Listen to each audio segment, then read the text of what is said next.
Namaskar. Mussolini Doctrine of Fascism 1932. Benito Mussolini 1883 to 1945 started his political life as a socialist and in 1912 was appointed editor of Avanti, a leading socialist newspaper. During the Great War, Mussolini was expelled from the Socialist Party for advocating Italy's entrance into battle. He organized the Fascist Party immediately following the war. By exploiting general fears of labor unrest and communism, Mussolini gained his followers among war veterans and the middle class.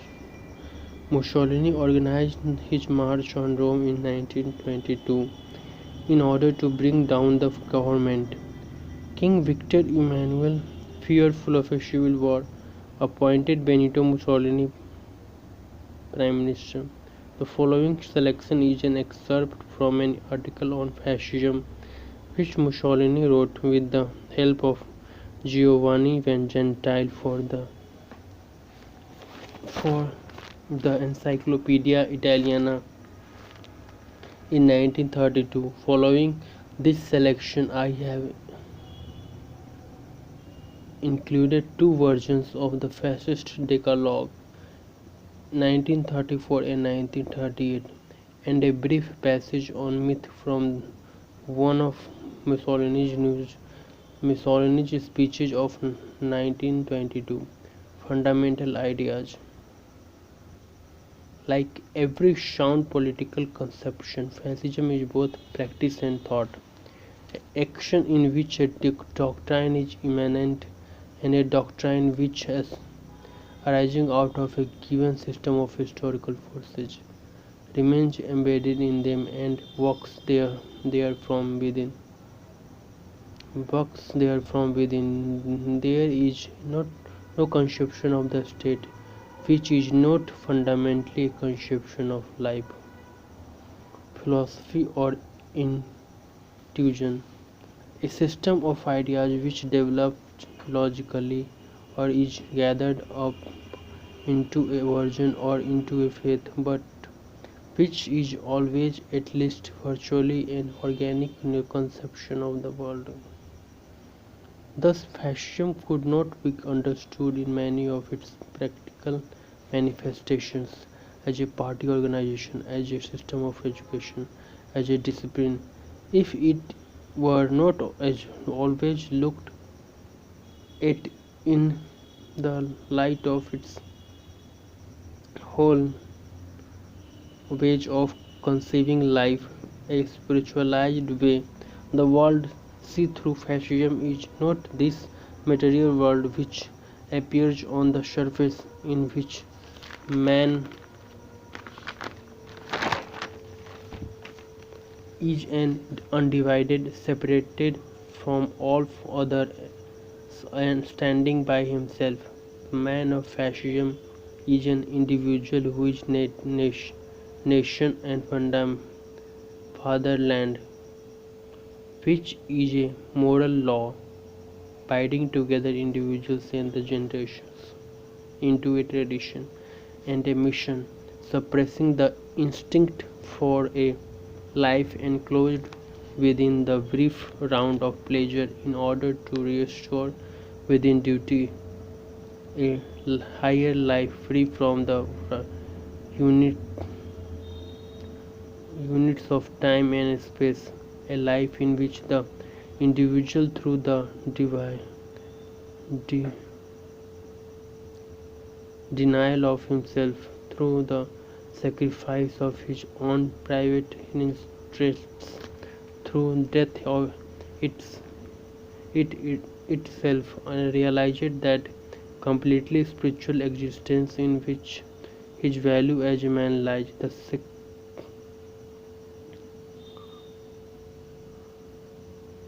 Theref-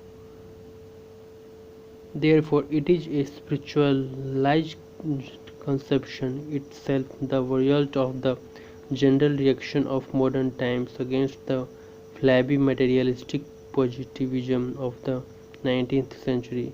Fascism desires an active man, one engaged in activity with all his energies. It desires a man conscious of the difficulties that exist in action and ready to face them.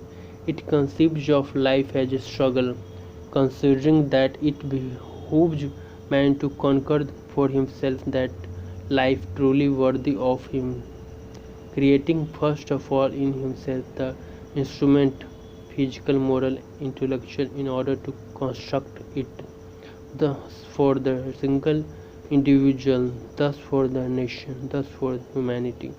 This positive conception of life is clearly an ethical conception. It covers the whole of reality, not merely the human activity which controls it. No action can be divorced from moral judgment. There is nothing in the world which can be deprived of the value which belongs to everything in its relation to moral ends. Life, therefore, as conceived by the fascist, is serious, austere, religious. The whole of it is poised in a world supported by the moral and responsible forces of the spirit. The fascist disdains the comfortable life.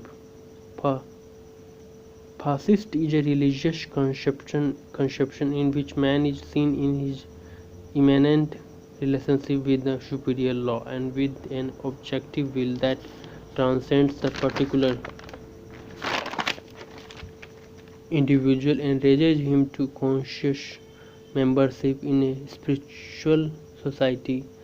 Whoever has seen whoever has seen in the whoever has seen in the religious politics of the fascist regime nothing but mere opportunism has not understood that fascism, besides being a system of government, is also and above all a system of thought. Fascism is a historical conception in which man is what he is only in so far so far as he works with the spiritual process in which he finds himself, in the family or social group, in the nature in the nation and in the history in which all nations collaborate.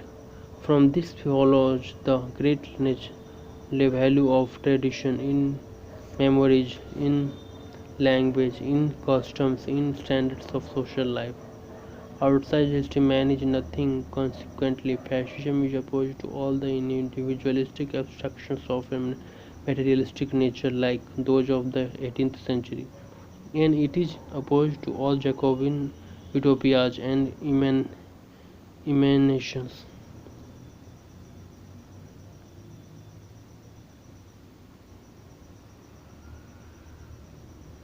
It does not consider that happiness is possible upon earth, and it appears to be in the desire of the economic literature of the 18th century, and hence it rejects all theological theories according to which mankind would reach a definitive stabilized condition at a certain period in history.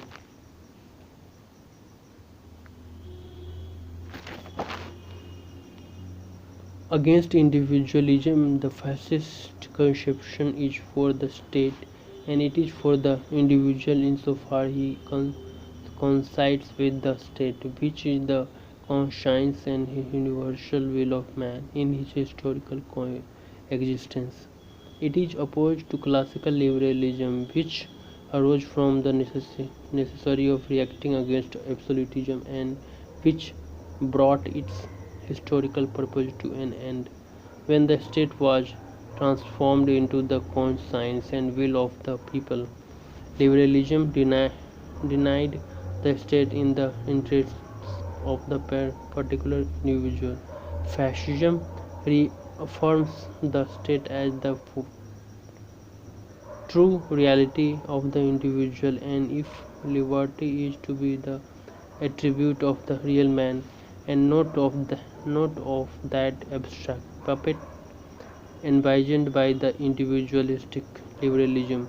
Fascism is for liberty, and for the only liberty which can be a real thing, the liberty of the state and of the individual within the state. Therefore, for the fascist, everything is in the state, and nothing human or spiritual exists, much less has value outside the state. In this sense, fascism is totalitarian, and the fascist state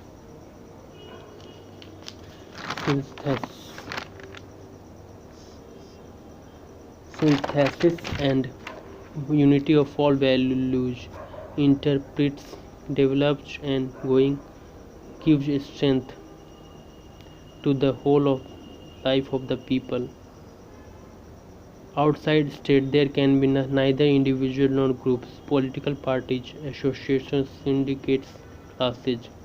Therefore, fascism is opposed to socialism, which confines the movement of history within the class struggle and ignores the unity of classes established in one economic and moral reality in the state. And analogously, it is opposed to the class syndicalism. Individuals form classes according to the similarity of their interests. They form syndicates according to differentiated economic activities within these interests. But they form first and above all the state, which is not to be thought of numerically as the sum total of individuals forming the majority of nation. And consequently, fascism is opposed to democracy, which equates the nation to the majority, lowering it to the level of that majority. It is not the state as an ethical reality which exists and lives insofar as it develops. To arrest its development is is to kill it. Therefore, the state is not only the authority. Therefore, state is not only the authority which governs and the form of gives the form of laws and the value of its spiritual life to the wills of individual, but it is also a power that makes its will felt abroad, making it known and respected. In other words,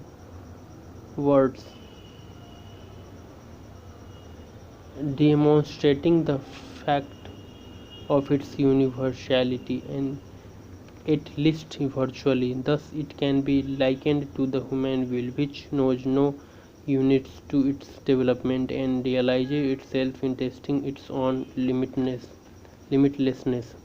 Fascist state, the highest and most powerful form of personality, is a force, but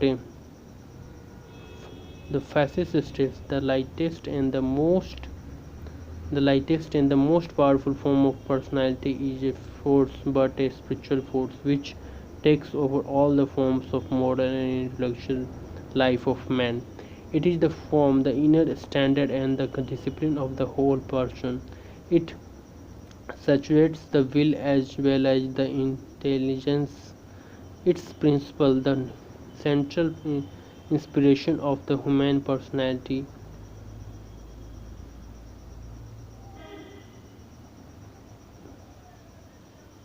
the central inspiration of the human personality, living in the civil community, per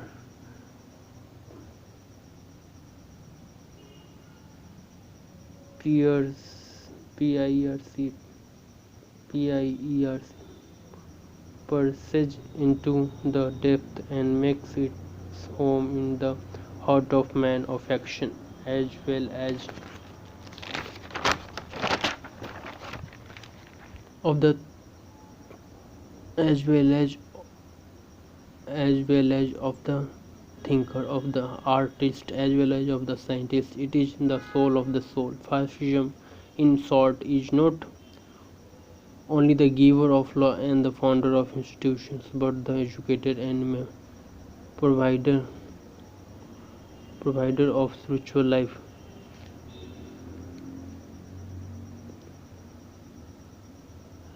It wants to remake not the forms of human life, but its content, man, character, faith, and to this end it requires discipline and authority that can enter into the spirits of man and there govern unopposed. Its sign, therefore, is the lictor's rod, the symbol of unity, of strength and justice, political and social doctrine. Fasc- Fascism was fascism was fascism was not given out to the wet nurse of a doctrine elaborated beforehand around a table. It was born of the need for action. It was not a party, but in its first 2 years it was a movement against all parties. The name which I gave to the organization defined its characteristic. Nevertheless, whoever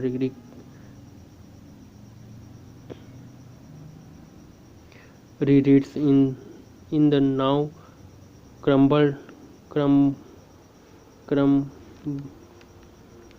crumbled pages of the time, the account of the Constituent Assembly of the Fascism Italiana di Combattimento will not find a doctrine but a series of suggestions, of anticipations, and of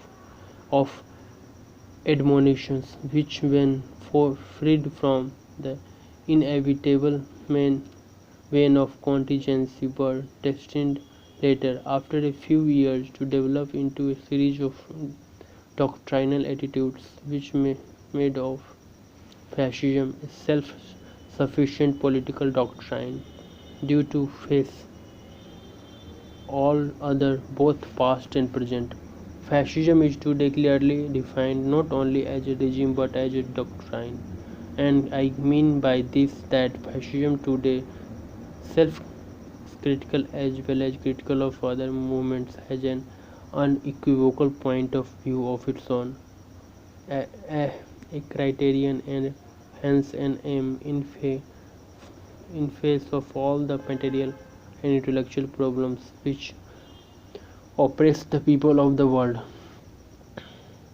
Above all, fascism, in so far as it considers and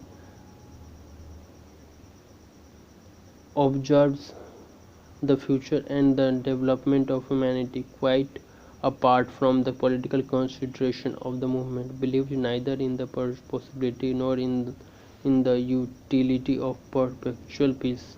It thus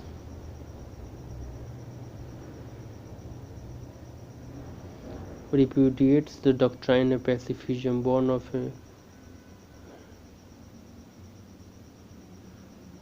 renunciation of the struggle and an act of cowardice in the fall of sacrifice. War alone bring up to their highest tension of all human energy and put the stamp of the nobility upon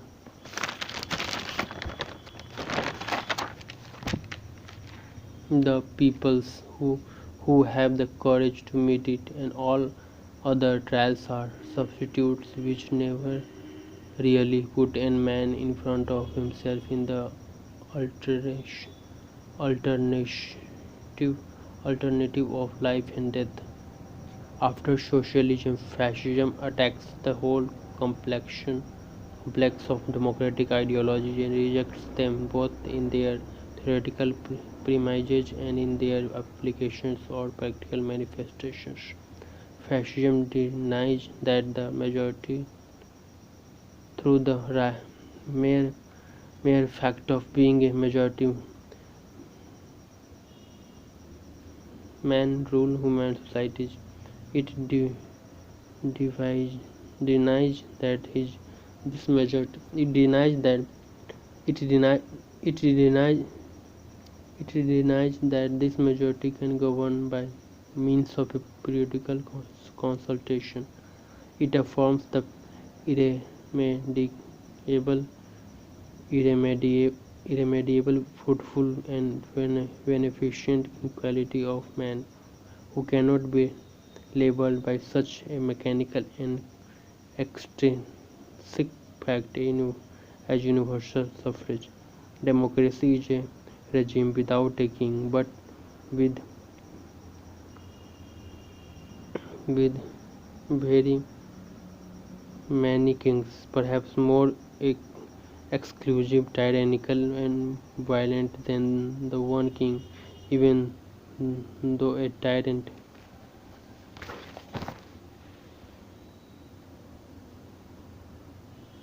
The theory of fascism or fascist authority has nothing to do with the police state. A party that governs a nation in a totalitarian way is a new fact in history. Reference and comparisons are not possible. Fascism takes over from the ruins of liberal socialist democratic doctrines, those elements which still have a living value. It preserves those that can be called the established facts of history. It rejects all the rest, that is to say, the idea of a doctrine which holds good for all times and all people. If it is admitted that the 19th century has been the century of socialism, liberalism, and democracy, it does not follow that the 20th must also be the century of liberalism, socialism, and democracy. Political doctrines pass, people remains. It is to be expected that this century it is to be expected that this century may be that of authority, a century of the right, a fascist century. If the 19th was the century of the individual, it may be expected that this one may be the century of the collectivism, and therefore the century of the state. The doctrine itself, therefore, must be not words but an act of life. Hence the pragmatic range in fascism. Its will to power, its will to be the individual who decides in this matter, but only the state. In the in the fascist state, the individual is not suppressed to the fact of religion in general and to that particular positive religion, which is Italian Catholicism. The state has no theology, but it has an ethic. The fascist state does not create a god of its own, as Robespierre once at the height of the conventions.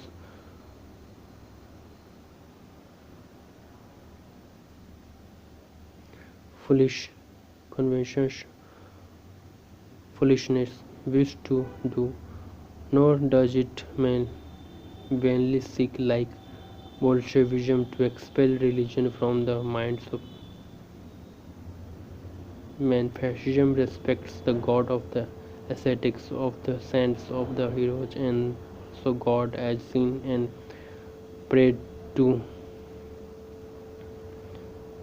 prayed to by the simple and primitive heart of the people. The fascist state is a will to power and to government. In it, the tradition of tradition of Rome is an idea that has force. In in the doctrine of fascism, empire is not only a territorial, military, or mercantile expression, but spiritual or moral. One can think of an empire, that is to say a nation, that directly or indirectly leads other nations without needing to conquer a single square kilometer of territory. For fascism, the tendency to empire, that is to say, to the expansion of nations, is a manifestation of vitality. Its opposite, staying at home, is a sign of decadence. People who rise or re-rise are imperialist. People who die are renunciate. Yet today, fascism is the doctrine that is the most fitted to represent the aims, the state of mind of a people, like the Italian people rising again after many centuries of abandonment of slavery to foreigners. If every age has its own doctrine, it is the apparent from a thousand signs that the doctrine of the present age is fascism. This is a doctrine of life, is shown by the fact that it has resuscitated a faith, that this faith has conquered mind. It's proved by the fact that fascism has had its dead and its martyrs. Shorts Michael Oakeshott, The Social and Political Doctrines of Contemporary Europe, Cambridge University Press, 1939, in Carl Cohen edition. Communism, Fascism and Democracy, The Theoretical Foundation, 2nd edition, New York, Random House, 1972, pp. 328-339. The Ten Commandments of the Italian soldier under Mussolini provide the essence of the philosophy of fascism. The following two versions of these commandments constitute one of the best examples of the way in which a political philosophy may be translated into maxims of individual conduct. The fascist decalogue. None that the fascist, and in particular the soldier, must not believe in perpetual peace. Days of imprisonment are always deserved. The nation, the days of imprisonment are always deserved. The nation serves even as a sentinel over a can of petrol. A companion must be a brother, first because he lives with you, and secondly because he thinks like you.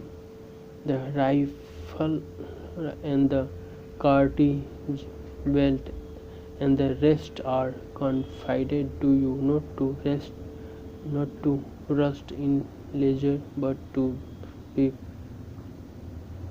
preserved in war.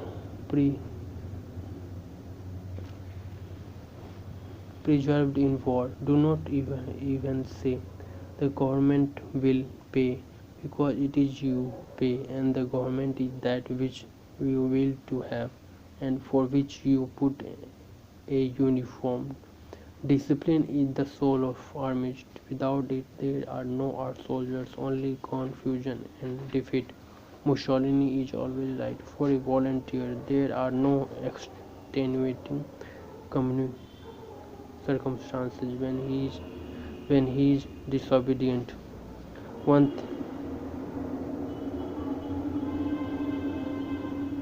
one thing must be dear to you, all the Duke. Remember that those who fell for the revolution and for the empire march at the head of your columns. Your comrade is your brother. He lives with you, thinks with you, and is at your side in the battle. Service too Italy can be rendered at all times, in all places, and by every means. It can be paid with toil and also with blood. The enemy of fascism is your enemy. Give him no quarter. Discipline is the sunshine of armies. It prepares and illuminates the victory. He who advances to the attack with decision has victory already in his grasp. Conscious, consciousness, consciousness, consciousness, complete obedience is the virtue of legionary. There do not exist the things important and things unimportant. There is only duty. The fascist revolution has expanded in the past and still depends on the bayonets of its legionaries. Mussolini is always right. 1938. Benito Mussolini on myth. Benito Mussolini on myth. We have created our own myth. The myth is in faith. It is passion. It is not necessary that it shall be a reality. It is a reality by the fact that it is a good hope, a faith that it is courage. Our myth is the nation. Our myth is the greatness of the nation, and to this myth, to this great grandeur that we wish to translate translate into a translate into a com- complete complete reality, we subordinate all the rest. Shots from the Herman Finer Mussolini's Italy 1935. P218 quoted in Franklin Levan Bomber edition main course sense of the Western